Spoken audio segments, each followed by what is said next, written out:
Guess what, guys? I have some amazing, fabulous news for you today. Woo! I hope you're shouting wherever you are.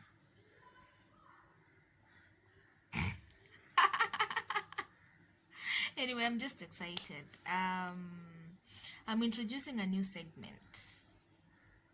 Yeah? You like the sound of that? I like the sound of that.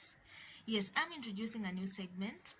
And the title of the segment will be Assumptions of Salvation. There are so many things that have been assumed in salvation. Like, people assume a lot of things about people who are born again. So I'm going to be tackling a few things that people have assumed about people who are born again that are actually not true. Sawa? So this is the excitement part. I'm so excited because this is something that I have had to address so many times because there were so many assumptions about some things in my life that were just hilarious because, wow, we are just as normal as everybody else.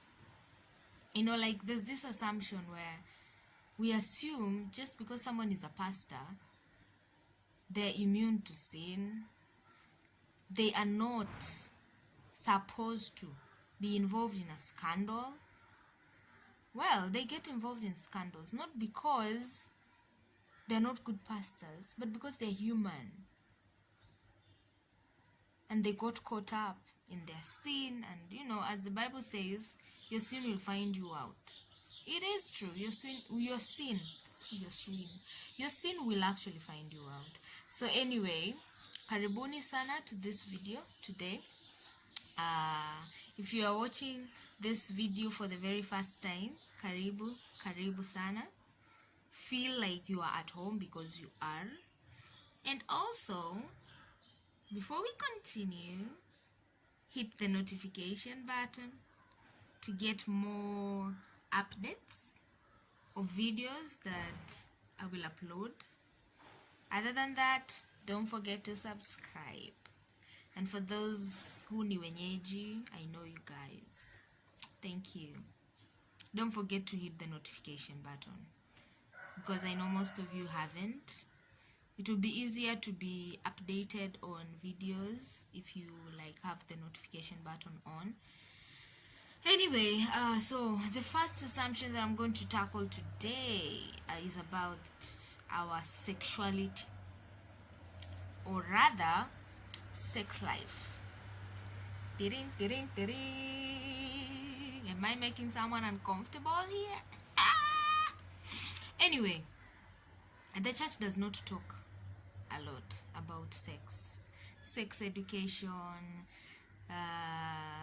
sex health. You know, generally, the church does not talk about sex enough. And there's this assumption that people who are born again or people who are very spiritual, you know, kuna wale watu wanaitwaga maspiri. Yule ni mspiri. Yule ni mholy. You know. So there's this assumption that these guys don't struggle with sex. They don't struggle with hormones. They don't struggle with being horny. Yeah, I know. This is deep. This is deep and uncomfortable. But someone has to talk about it. Yeah. So, there's this assumption that that's what happens. But vitu kwa ground ni different. Sawa? For starters, we are human. Okay? We are human. And being that we are human, we have blood flowing in our veins.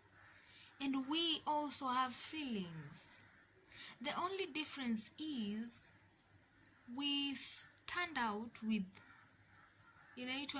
abstinence because we know the word, and the word has set us free, and we know the consequences of being involved in sexual sin, fornication, adultery, pornography, masturbation. We know how harmful that is, not just in our physical health but also in our emotional health, in our spiritual health. It's just a lot of distraction. You get my point? So we understand that because we have gotten to get deeper understanding of that. So just because I am abstaining from sex and I avoid watching pornography and masturbation and talk about sexual purity so much, it doesn't mean I am holier than thou. It doesn't mean that I am immune to my feelings. My friend, it's a struggle, and the struggle is real. Because having to keep yourself in check sexually, abstaining, is not easy. I know I'm not speaking for myself, I'm speaking for so many out there. It's not easy. And just like human beings, we fall, but we rise up. We are not immune to sexual sin. We just dig deeper into the word and pray hard for God to give us strength to abstain and to live a sexual, pure life, free from all those temptations of actually engaging in it. And the thing is, it's not easy, as I said earlier. So that assumption that we are all virgins, well, there are those who assume that maybe these people are virgins, that's why they don't struggle.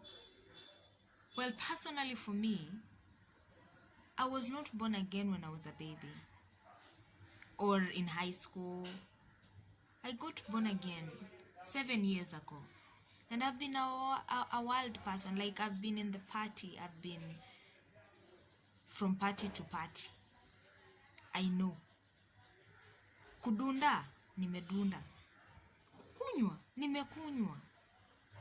So, there are things that I've experienced in the world. And just because I'm born again now, it doesn't mean that I don't know what it's like to be in the world. I do. So, assumptions that we have no feelings, or we are all virgins, or we are against feeling good, those are just lies. Those are just lies. We just do it for the love of Christ. We do it for the love of who we are. We do it because we know there's a lot of emptiness in it if it's not in the right context. Like, I'll use a very, very elaborate example. Like, for example, you are standing in an open field, and then you light, no, an open field is not a good example. You're standing in your sitting room, let's say, for example. You're seated or standing in your sitting room, and then you take a bunch of papers and you soak them in paraffin, and then you light up a fire in the sitting room. Are you trying to be crazy or something? That fire might end up destroying your whole house, right? The same concept with sexual sin. If we indulge in sexual sin, we are burning things in us and ruining ourselves in the process. We don't realize this, but there are things called soul